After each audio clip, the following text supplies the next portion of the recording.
Hey, what's going on YouTube? So this 2018 Nissan Frontier did not come with a switch to allow the headlights to come on automatically. So we're going to see if we can take care of that in this video coming up. So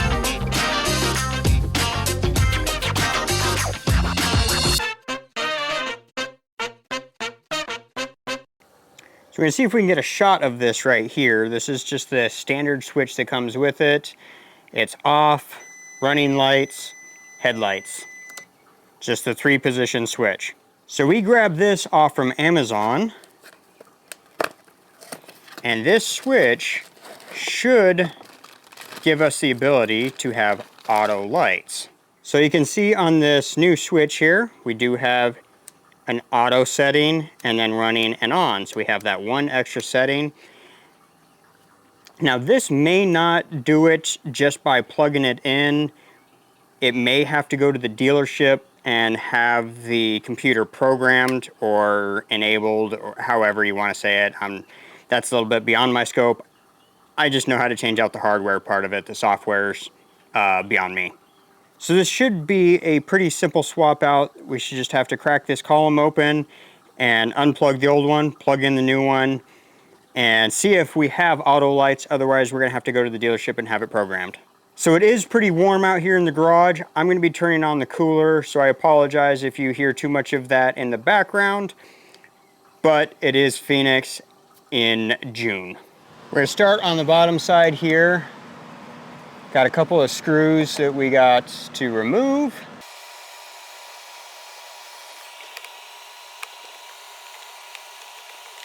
This is probably overkill, but this doesn't reach into this other hole.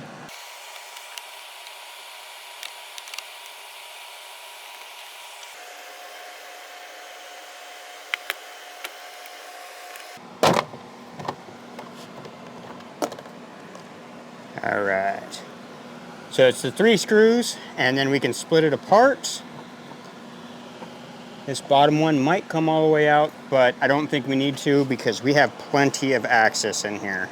All right, so I'm just gonna look real quick to see how this goes in. And it looks like there's a tab on the top and the bottom. So there's a tab right here that you push in, and then there's also one on the bottom. So, yep, I felt it just kind of push out just a little bit. Yep, that was easy. So now we're going to take the new one with the auto, and it just goes right in.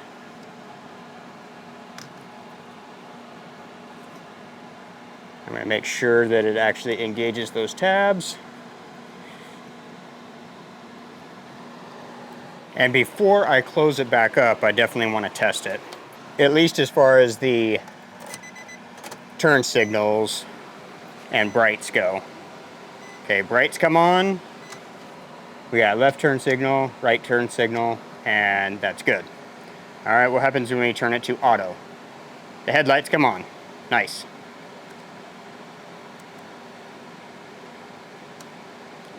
Sweet, it looks like it won't even have to be programmed.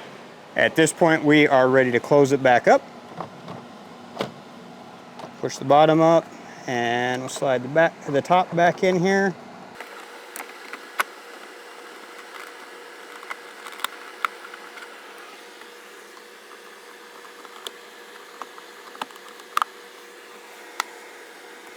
And then we just have the 3 screws to put back in.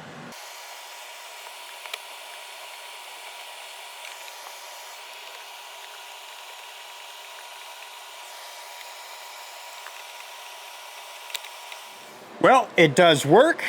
Don't even have to reprogram it. That is fantastic. Difficulty level on this one, I would probably call it a 1. It was really easy. If you know how to use a screwdriver, you could probably do this.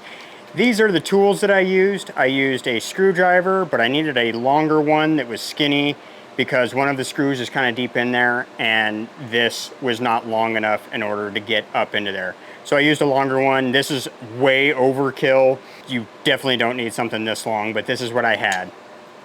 I'm sure I have a different one that would work, but I didn't want to go digging through them. So, because I probably have like 200 screwdrivers amongst my dad's tools over there. And then I used some nylon spreaders to spread the two pieces apart on the column. And that's it. Those are the only tools I needed. And the module just unplugged. The new one just plugged right in. I closed it up. Really simple to do. With this particular one, we didn't have to take it to the dealership to enable that ability to have the auto lights work. And we did get this switch off from Amazon. If you're curious or you want one, we'll put a link in the description below. Those links don't cost you guys anything extra, but it does help the channel out a little bit when you use those. So that's it for this one. And next week we're going to install some running boards on here. And I guess we'll catch you on the next project. See ya!